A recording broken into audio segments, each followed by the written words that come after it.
Alright, we got the CSX c318-29 eastbound empty coal train.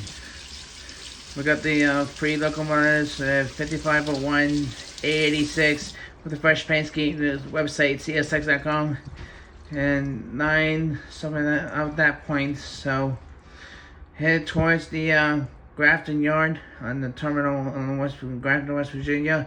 Head east. I mean to check it out. Here we go.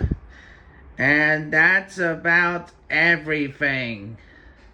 So similar to the train CSX C318-29 eastbound empty coal train.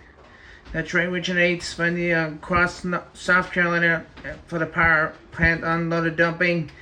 Heads east to the Grafton, terminates with a Grafton Yard on this Tuesday, November 29th, 2022, for Josh Rain on my YouTube channel. So here comes the next video.